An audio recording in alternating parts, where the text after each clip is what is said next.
Thank you for being here. So my name is Ann Hundley. I'm going to light the chalice here. It's some words called Ground of Being by Natalie Fenimore.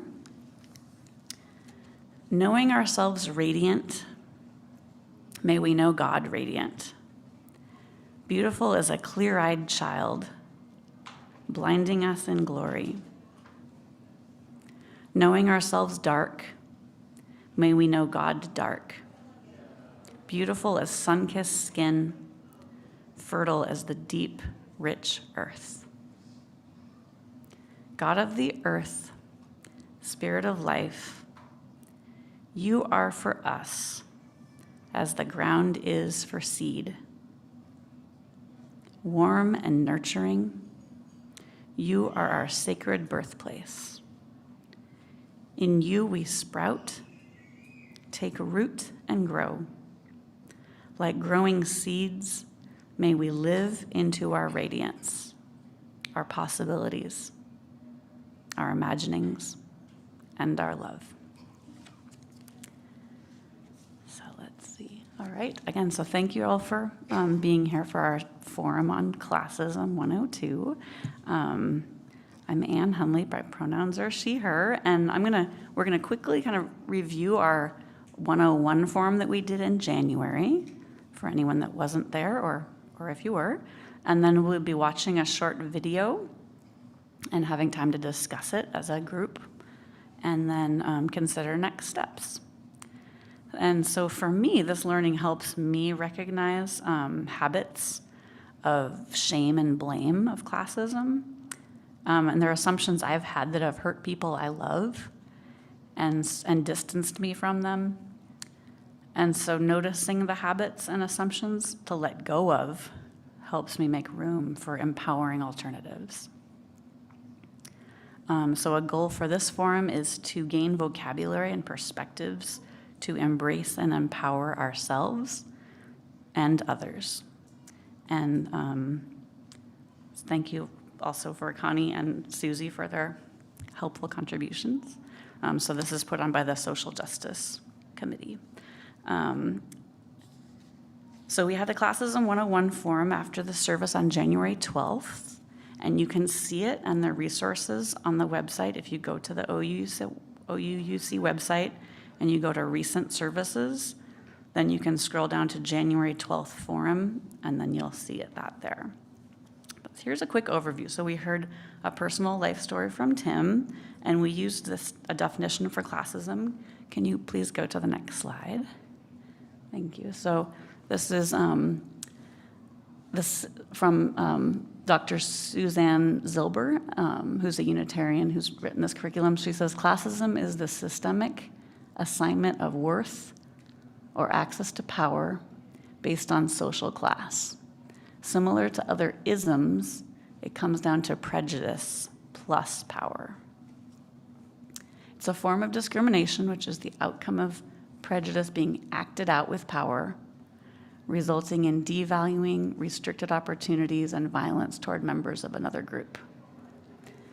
So at the institutional level, it's the policies and practices set up to benefit more class-privileged people at the expense of others.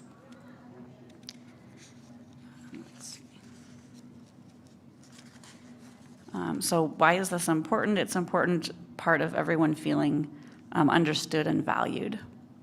May I have the next slide, please? Thank you. So then she goes on to say that class issues are not just outside of us, they live within us. Class awareness creates communities in which people from all social classes feel understood and valued. And then Reverend Suzelle Lynch says that we have more class diversity in our congregations than we can see, as class experiences can be invisible and we can be unaware of our impacts. And may I have the next slide, please? So just in practical terms, classism creates and maintains extreme inequality. So identifying and eliminating classism, that prejudice plus abuse of power based on class, in ourselves, the goal is to identify and eliminate in ourselves culture and structures So we have equity and equality for everyone. For example, universal health care, basic minimum income, access to education, fair and universal housing, and universal suffrage. Can we go to the next slide, please? So this last time we also looked at this wheel of power and privilege. And we looked at how that these are many different aspects of identity and how they intersect with others. So this model shows how, for example, social class, socioeconomic status is a one slice, how people experience material benefits or harm from current systems. So this one has rich at the center would be closest to advantages, systemic advantages and formal support, and then poor on the margin, systemically disadvantaged and harmed. And we appreciated last time our participant pointed out that age wasn't on the last one. So today on our handout that you can take, it includes age. It's a different version. So that's our kind of review. And I'm going to hand it over now to Tim. Thank you.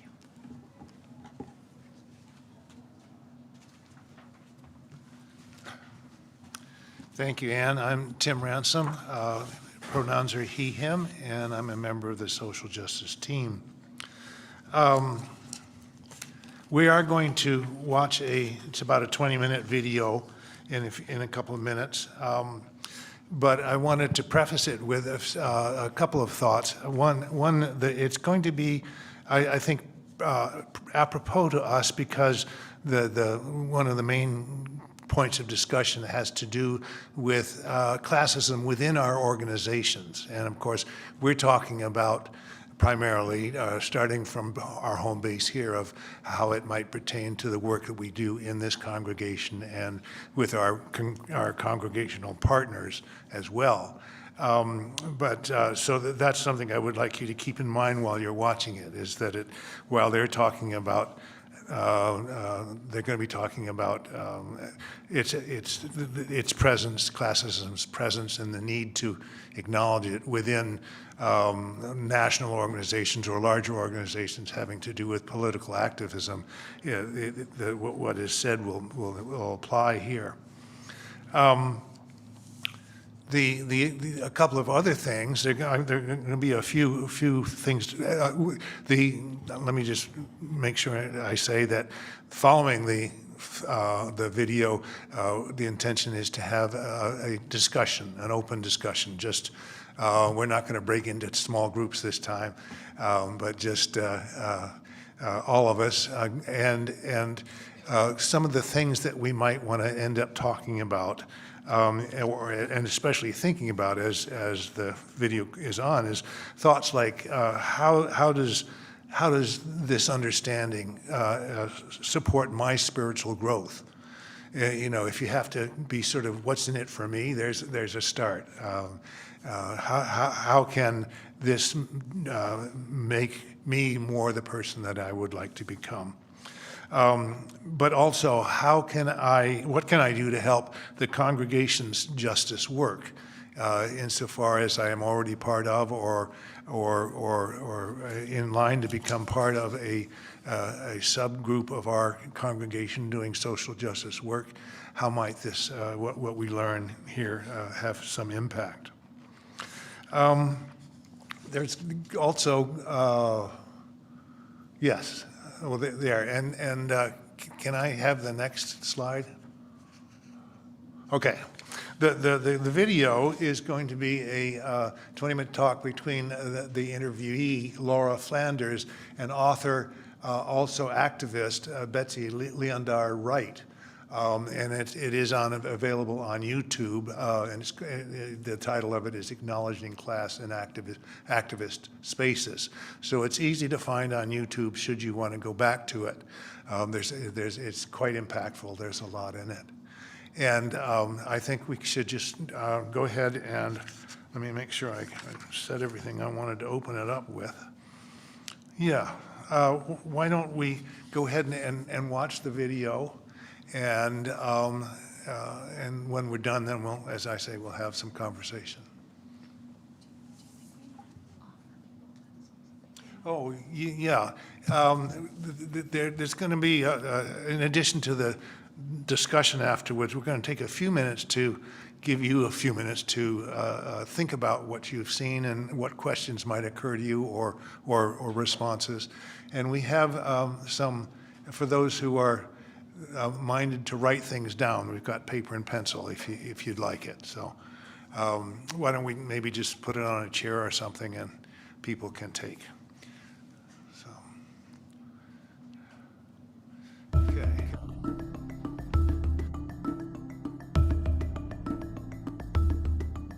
Hi, I'm Laura Flanders. Welcome to the show. Income inequality, while affecting many before the financial crisis of 2008, has steadily made its way into the national conversation as the economy has continued to stall.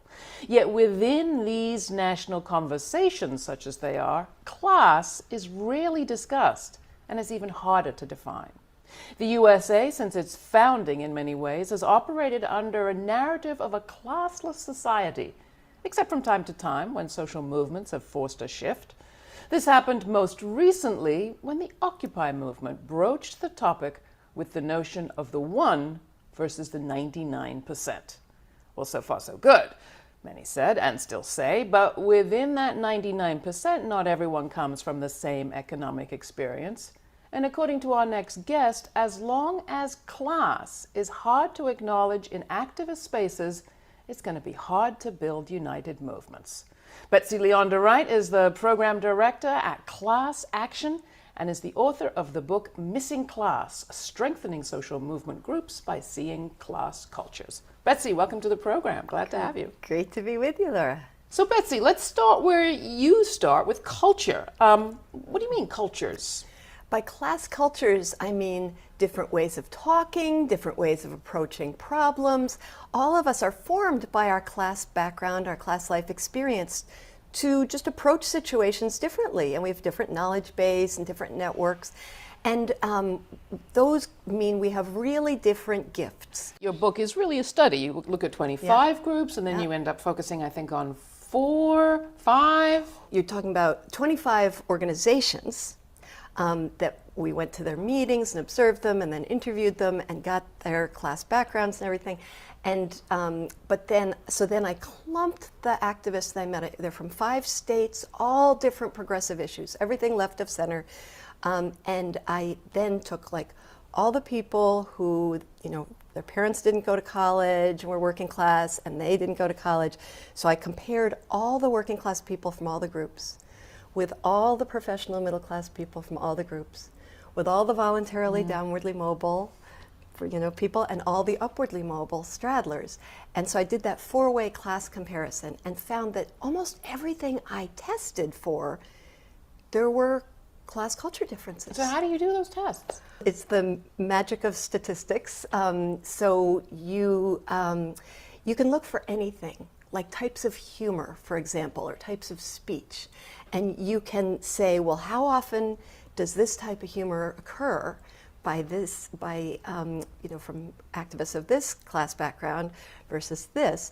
And then how likely is it that that happened by chance? So I got help from a lot of very expert social scientists to figure that out. And some things are more vary by gender or by race, but we're more familiar with those cultural differences. If you say, oh yeah, when there's a conflict, the women were playing one role and the men were playing another. Like a lot of activists are very good at naming a gender dynamic or a race dynamic. We're terrible at naming a class dynamic. So a class dynamic, I'm completely guessing, but I'm imagining some classes of people are more accustomed to be snide or sarcastic than others. A certain kind of sarcasm, it seems to me, is often kind of class typed. You could say that's a kind of just amusing thing. Right. But you're saying this has real implications for our ability to organize and make change. That's right. It really does, because movements, social justice groups depend on voluntary energy. It has to be an inherently enjoyable experience. Yeah. You have to enjoy the other people. And if your senses of humor are clashing, or you disagree on how much inward focus should there be versus outward focus, or on group process. I think that that's some of what's going on, is that like is clumping with like. And other people are feeling hurt or put off when nobody actually had that intention. Right, exactly. You've been working on this for a long time. How did this first occur to you in your own life, perhaps, your work? Well, I've been an activist for over 30 years in a lot of different movements, seen a lot of attempts at cross-class groups and cross-race groups, and a lot of coalitions that lasted a short time or a longer time. And I just started noticing over and over again that coalitions were breaking along class lines. So like in the globalization movement, you know, after Seattle 99, when so many of us came together and marched as Teamsters and Turtles, the labor movement kind of went off with one strategy, and the environmentalists and the student groups went off with a different strategy. And you think that had to do with class? I do. And with movement tradition, it's not just our own individual class culture, but what we've inherited from the progressive people who've come before us. Like what? The most distinct subculture of activists in the U.S. today is the young anarchists, who have were influenced by a lot of the direct action movements and are carrying traditions created in the globalization movement, and just ways of doing things that they're not thinking of as having anything to do with the fact that in my study, they're actually from the most elite class backgrounds. Which would correspond with their willingness to risk arrest, things like that? That they push Maybe. a confrontational approach with enforcement authorities that perhaps people of a different class or a different immigration status might not risk? Certainly there are people who need to be very cautious and for whom it's much more serious to get in trouble with the cops. I actually discovered when I was looking to see what is and isn't a class culture trait, militants and being moderate, those are not class traits. But there are more radical people and more moderate people in every movement tradition, every class of activists. So I don't think it's that. But I think, for example, the taste for the aversion to leadership, that leadership is a bad word, and the preference for very horizontal egalitarian preference actually comes from a long tradition of college-educated people. As one working class blogger said, middle class people think that if someone else is in charge, it's a crisis. So I don't know if that's maybe an overstatement, but so that's like an example of of something where people are missing class, that tastes in, lifestyle, clothing, vegan food, group consensus process, are not seen as class-specific tastes. In fact, they're seen as part of people rejecting class privilege. But when anarchist groups or other people from college-educated backgrounds try to work with community organizing groups or unions, they often find that those are the points of conflict. In your research, what were some of the questions that you asked the groups that you studied as you tried to kind of tease out their class consciousness? Well, after we observed the meetings, we would interview members of the group. And one thing we would ask is, how are people in your group similar and how are they different from each other? And we were doing that to see what identities, if any, people would mention. And sometimes they would just mention their differences of opinion. Gender was the most common identity mentioned, how many men and how many women. Pretty often the racial composition got mentioned. Class almost never, literally, almost no one mentioned the class diversity or lack thereof in the group. And so then we would prompt them, well, what is the class composition of the group? We started out with the written questions saying social class and discovered that many people do not know that term and literally didn't know what we were asking about. So we'd say, class composition, and like who's richer, who's poorer, who has more education and less. And so then people would answer, they would guess, because they almost never had talked about their class backgrounds or their class life stories in the group. And so in the majority of cases, they guessed wrong about at least somebody. Often they were answering about race, presuming that the people of color were the working class and poor people, even though there were some upper middle class African Americans, for example, and presuming that the white people were middle class, even though there were some lifelong working class or poor white people. So sometimes they would answer with race. Sometimes they would answer in a resistant way, like, "Oh, I hate dividing people like that," or "I hate talking about, about class. I think we're all, equal. We should all be equal." Sometimes they would just be this long, garbled thing or no answer at all. And when they did advance an analysis, were they right? No, and often they were guessing wrong about who was in their group. Because Class Action has these workshops where we make a safe space for people to reveal things about their class background. Just about any group of people has class secrets in it. There's people hiding privileges and there's people hiding hardships. So Class Action, we give people opportunities to share their class life stories.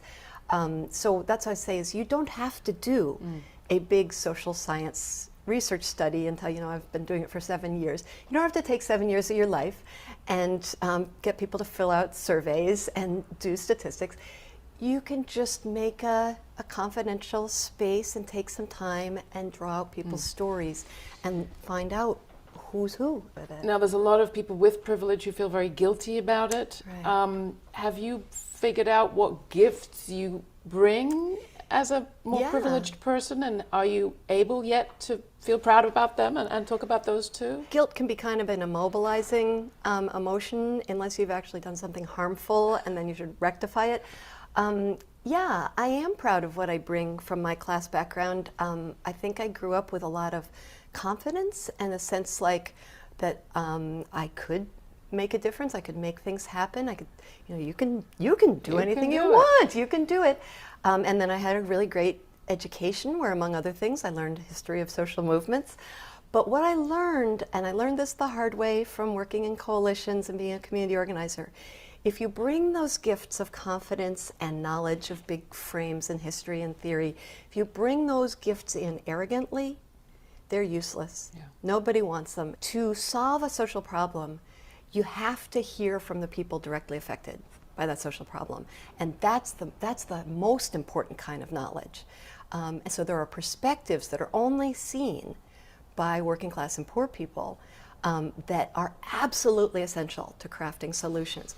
And so it has to be like, humbly, well, here's some confidence I have, here's some contacts and people I know I could contact on behalf of our cause, but I want to learn what what your life experience has taught you, and maybe if we put what we know together, then together we can make some social change. We're celebrating this year the 50th anniversary of Freedom Summer in Mississippi, an organizing initiative that famously brought mostly pretty well-to-do college kids, some of them, not all of them white, but a class group of people down to the South, Mississippi and Alabama, and had them work in and live in very working class, almost exclusively African-American communities. How were the class dynamics played out there? My impression is they were really talked about. Well, they were talked about as race differences for sure, and there was fallout from that summer that led to SNCC becoming an all-black group. So the sense of these white interlopers seemed like they're kind of know-it-alls. There were definitely race tensions. There were a lot of gender tensions. So this is some of how the birth of the second wave feminist movement was all these women that had experience in either the civil rights or anti-war movement who were like, there is as much sexism inside the movement as there is outside. There was less talk about class, in part because the civil rights movement in the South was a mixed class movement. And it followed a pattern that we've seen in a lot of other movements as well, that the first people to stick their neck out and do these risky direct actions were actually the more class advantaged segments of the black community. So the clergy and the students. Think about who did the lunch counter sit-ins. It went from college to college to college to college. starting with Greensboro, and the clergy, they were just people in less danger of being lynched. And of course, when there did start to be leadership from the low-income people like Fannie Lou Hamer, people who were sharecroppers and domestic workers and so forth, that was very celebrated, and spotlight was shown on that because it was very exciting. And I think that people who had a little more job security or weren't as vulnerable sort of cleared that space. And so that's an example of how there can be a cross-class alliance of like using relative class privilege to make possible a cross-class movement. I think it's one of the most mixed class movements we've ever had in this country, and that's why it was the one that won the most social change. So what are the lessons we need to learn? Well, we need to start seeing the actual class compositions of our social justice groups without any pretense in posing and fake poor people, noticing who's there, who's not there, not hiding privilege, not hiding hardships, and so taking some honest stock and talking about who brings what gifts, and getting exposed to other movement traditions and how they do things, how they solve problems, and adding tools to we all can add tools to our toolkit. And it's not that you should go and pretend to be a class, different than yourself, but just recognizing, oh, right now the way I'm talking, very influenced by the fact that I'm third generation to go to college, and I've learned from these wonderful working class and poor activists how to talk in a more colorful and lively way, telling stories and using metaphors. Maybe I'll be better at persuading people to my cause. Now that's not the same as talking down. No, it's not. And right, you never want to do that terrible thing, which I'm sure you also heard people do in prior decades of like dropping your G's and trying to... There's the accent change, but then there's also okay, I now have to speak in only words of two syllables because heaven forbid anybody of a different class would be able to, might get confused. No, actually, I discovered these really big speech differences in percentage of concrete versus abstract words, per 10,000 words of speech. The way that working class and poor activists speak with more stories, more first person, more emotion, more metaphors and colorful language is better persuasive So we would all be better off Yes, speaking. no matter who you're trying to convince, you should include that. But that doesn't mean you do it to the exclusion. No matter who you're talking with, it's good to use abstract general words when they carry a lot of vision. So we can still say patriarchy, capitalism, hegemony. Maybe not all in the same sentence. Pick one, define it, give an example, tell what it means to you. So an example of an organization that exists partly to push an unknown piece of jargon, my organization, Class Action, we are trying to make classism and classist a household word. So we say those a lot, even though people don't know them, even though they are, abstract generalizations, but we try to illustrate them with lots of stories and examples and fervor. And is there anyone else out there that you see doing this work really well? Yes, I think there are a lot of great cross-class alliances. I would hold up the Coalition of Immokalee Workers and the way that a lot of upper middle class faith communities backed the tomato pickers, and how when they do tours they have students hosting them and unions hosting them, and they have actually won raises for tomato pickers. So I'd say that's a really great story of a cross-class alliance. Finally, Betsy, back to you. How are you going to be using this book, and how can people use it in their work that they're doing? Yeah, I'm hoping it's a really practical book. I tell a lot of stories in it, but also make generalizations and put forward a vision of a cross-class movement. So I'm hoping to inspire a lot of conversations. This is what Class Action does in our workshops, is we get people sharing their class life stories and what strengths we took from them. So I'm hoping to spark a lot more of those conversations. I'm hoping to I've created interactive workshops based on the book, and I'm going around the country doing those with other class action workshop facilitators. But I'm also hoping to make more online tools and do-it-yourself kits and things to start those conversations, to look at our groups and our group dynamics and at ourselves and our other activists through a lens of class cultures. Betsy Leondra Wright, thank you so much for coming in and telling us about your new book. I appreciate it. Oh, my pleasure. I'm so happy to be here. Keep up the great work. Thank you.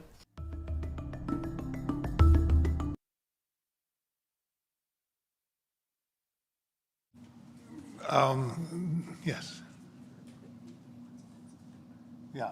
So before well, one thing first, they mentioned her book, and I'm not sure which of two it is, but we did not get them listed in the handout that you're going to get. So if you're interested, one of them is Strengthening Social Movement Groups by Seeing Class Cultures, and then other is Class Matters, Cross-Class Alliance Building for Middle-Class Activists.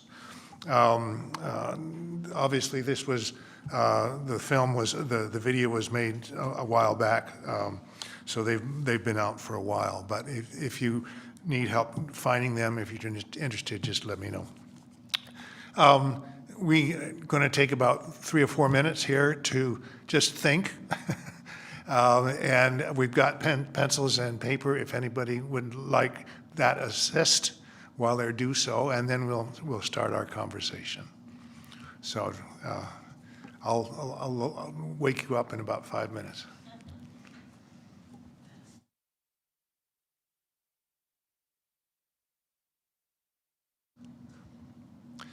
I would also invite you to consider some of these questions if you would like, because we're going to want to include them in our discussion. Just entirely up to you, but there they are.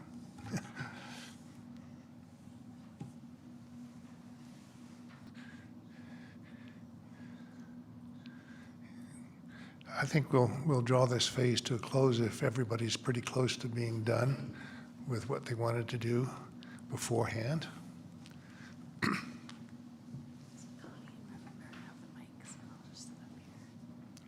Okay, that's fine. Okay. So there are microphones available for if you speak, so we be sure to make the information available to those online. And they are also seeing this list, which I want to set aside unless for when we run out of better things to talk about from the video. But I welcome any comments you may have about what the video and what you may have learned and how we apply it to our lives. I'll just start by saying that one of the pieces that I got the most out of was the reference to not having to ignore the gifts that you may bring to an interaction with folks of different class or a group that is multicultural, multi-class, cultural, but to not do so with arrogance that is especially so easy to entertain when you feel like you're better educated than everyone else sort of thing. So that struck home for me. Anybody else have thoughts they'd like to share? Anything you want to talk about, and please use the microphone. Yeah. Did you want to speak to him? I do. So I'm answering. Oh, thank you. It helps turn it on. Yeah, thank you. There you go. Let's see. Why is it important? Have you ever moved between classes? I've experienced that now that I'm 86 years old, but I didn't experience when I was 76 or maybe 66 or even 26. Of course, 26 is a big leap. But it's something I'm constantly aware of because I'm in that age group. Not here, but in other places. Of moving between classes?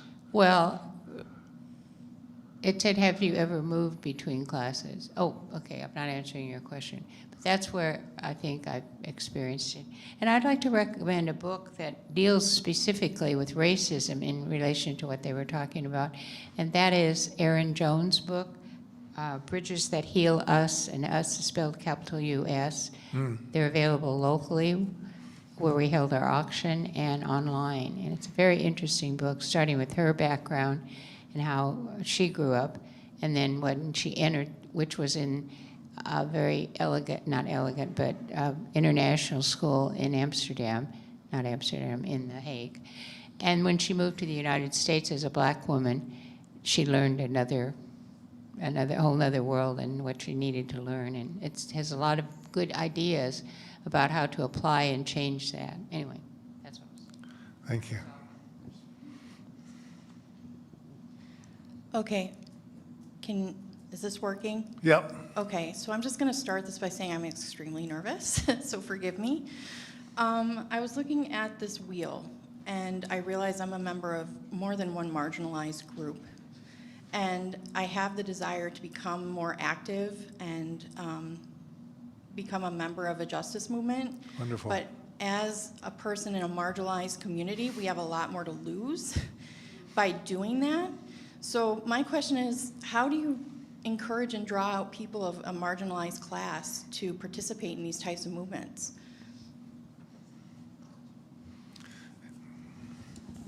I'm gonna write that down. Yes.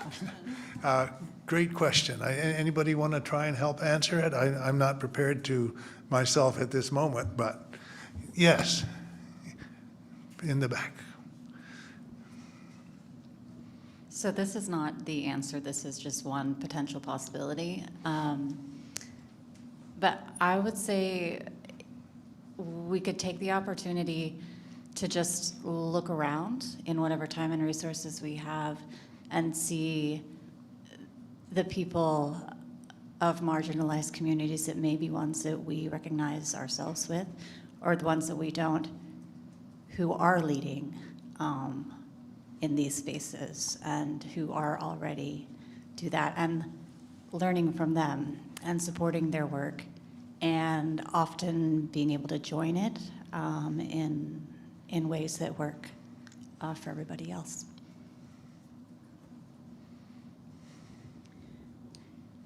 I was just writing it down as a helpful question to keep thinking about.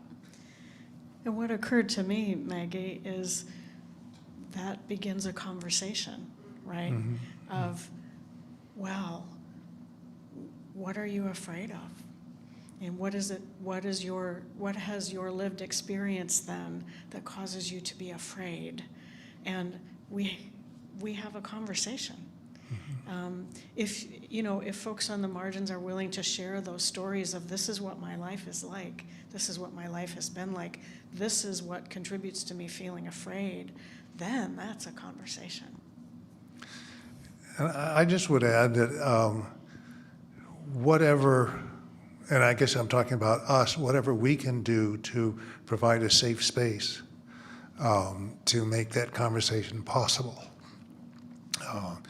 And when you are in a position of finding that safe space, looking for people who are working on that to provide it for those on the margins is part of the work that you can do. You know? And Maggie, I would just acknowledge what you just did. Yes. You had the courage to say, I am in some marginalized groups and I'm afraid. Oh my gosh, thank you. I've watched the film now 3 times, and I learn something from it every time. What occurred to me this time is the upsurge in work that is being done with the world of immigrants, and especially folks from the southern borders who are concerned for their survival, and how easy it would be to swoop in a variety of upper class, if you will, roles, which would alienate just about everybody, as opposed to taking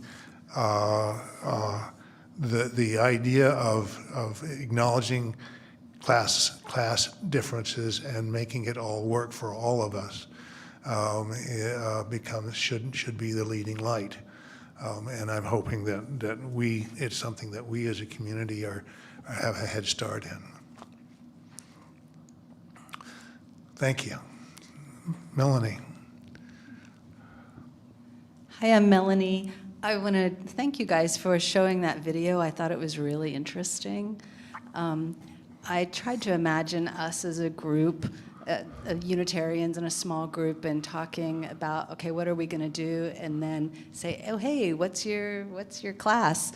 And feeling like that is a taboo subject, right? That is so hard to even in a group where we all know each other and love each other, for people to say, this is who I am. I kind of find that hard to believe that we could do that.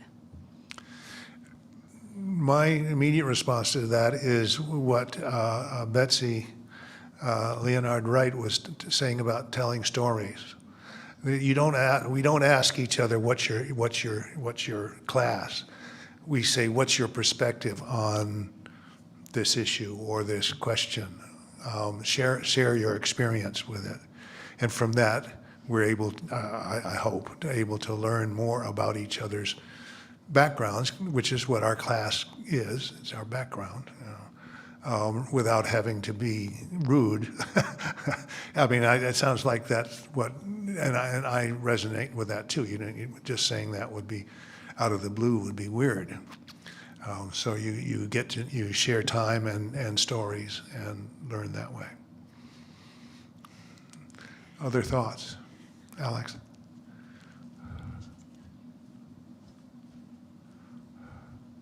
Okay, I have random notes, and I'm sorry if it doesn't make sense. Okay, to respond to Melanie's thing, what I kind of wrote down was we're programmed to not discuss our income by capitalism. So when we come into these spiritual places and we start taking notes on each other, we're like, oh, like we're meeting different people. The term church clothes. If you have church clothes, if you know what church clothes are, church clothes within themselves is the classism. Classism feeds ignorance used to deny racism and poverty. And I was raised to believe poverty was disrespectful, that if somebody showed up and they weren't dressed correctly, it was disrespect to you, that you were not worth dressing up for or cleaning themselves. So poverty is then criminalized within that, because if you don't show up correctly, then you are not welcome. So then we developed this idea of church clothes, that we have to bring our best to Jesus. But that's just not this church.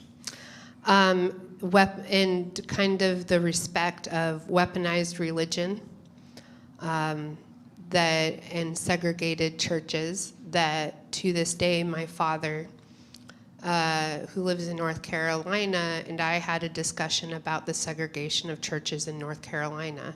They are either all white or they are all POCs, and there is not much mingling.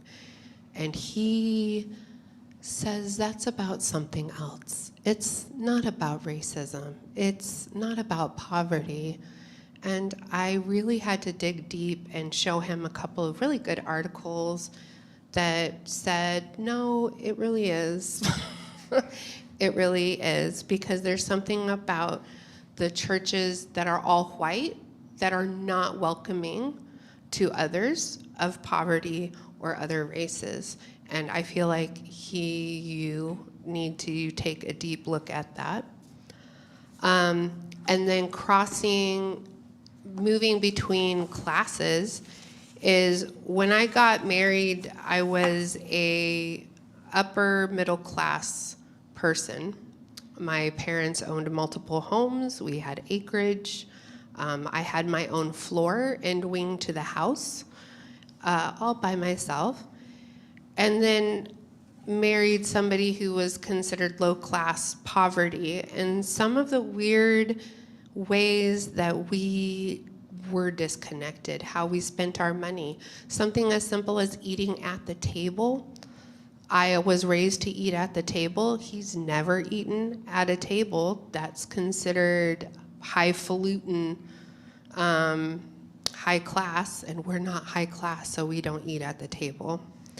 Yeah, that's a weird class thing. And even the types of food that you eat and buy, where you're eating more fruits and vegetables because you are of a higher class versus eating processed boxed foods because that's all you can afford. And then we look at people who are overweight and say, oh, you're not eating right, as if they have access to healthy food that they can afford. And then ableism is this idea of classism, pulling yourself up by the bootstraps. I was able to do this. Well, yes, you are a white man. So of course you were able to easily get a job and easily get a car and easily get a loan. So there's a lack of awareness in their own echo chamber as we continue to be programmed to not discuss our class and dismiss the voices of poverty because that's rude or disrespectful for them to be pointing out our ignorance. Okay, I don't know how much sense that made. Thank you very much for sharing.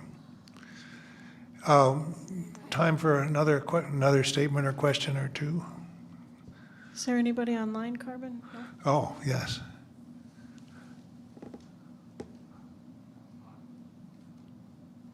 Anybody online want to share with us?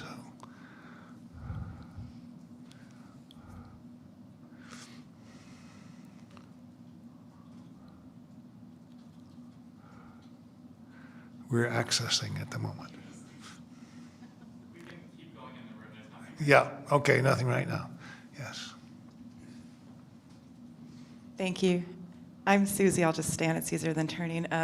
I was thinking that classism is also overlapping with our own individual defensive mechanisms.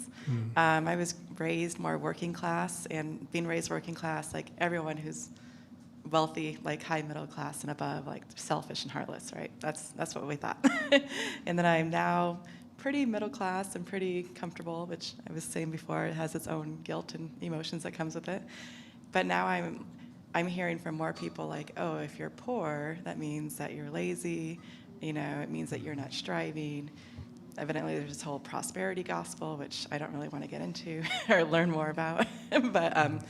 But it just feels like we're protecting ourselves from ourselves. And I know people who are probably equivalent of me as well, not just like wealthy people who seem to forget all of the people who have supported them and have helped them, you know, financially, you know, emotionally over the years. Like, oh, I forgot that my grandma helped me with my college education, one person I know. I'm like, well, I've had people help me, and I hope I don't forget that. So I just feel like there's intersection, and it's like spiritually, how do we look at ourselves and be like, are we being defensive about our own thoughts about different classes, or are there actually human beings at all levels of every class?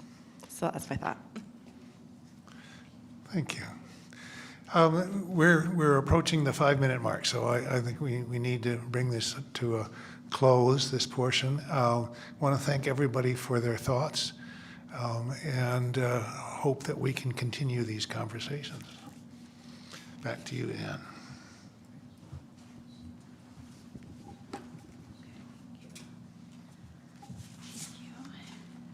All right, so can we go to the next slide, please? All right, so we've got social justice team members here and online. So this is presented by the social justice team that I'm one of the members of. So the mission of our group is to promote justice and combat disparity in racial, economic, and other areas in our community. One of the members who's here on Zoom wrote this. I'm not sure if they want to be acknowledged or not. But by informing the congregation about social justice issues and activities, connecting social justice activists to each other, to allies, and to institutional support, demonstrating and encouraging behaviors that engage and welcome. So that's part of the big umbrella that we're working under that this is part of. Can you go to the next slide, please? And so, so the current areas of interest: racism, anti-oppression, homelessness and housing on a kind of systemic level, food insecurity. So currently we're meeting on Zoom on the 4th Tuesday of the month at 7 p.m. And Reverend Sarah is the Faith in Action Ministry lead. So we have the handout that thank you, team member, for providing for us. Can you go to the next slide, please? So among possible next steps is we have got the paper handout of resources. If you're someone who wants to read more articles, there are links there. The video that is mentioned in the handout is not the same one we watched today, but it's related, and it came out in 2025, January, so it's very current. If you would like to receive a digital copy of our handout, there's going to be a sign-up sheet that Connie has out. You can catch her. So you can sign up if you'd like to receive a digital copy. If you would like to get a Zoom invitation to our next meeting, you can put your name and your email, and please write legibly so she can email that to you. And then folks online, if you want to be invited to the Zoom meeting, can you please put your name and your email and either a number 2 or Zoom meeting so that we can email you the link. It'd be great to have you, and so thank you everybody for your support. I've got, let's see, just acknowledge that, yeah, this is really meaningful work for me, integrating all the personal things with practically making a difference that I want to be making. So I'm committed. So if you have feedback for me, you can be like, hey, Ann, I might say I can't listen right now, but this is part of my journey. So thank you for the team. And then we have a chalice closing. Susie.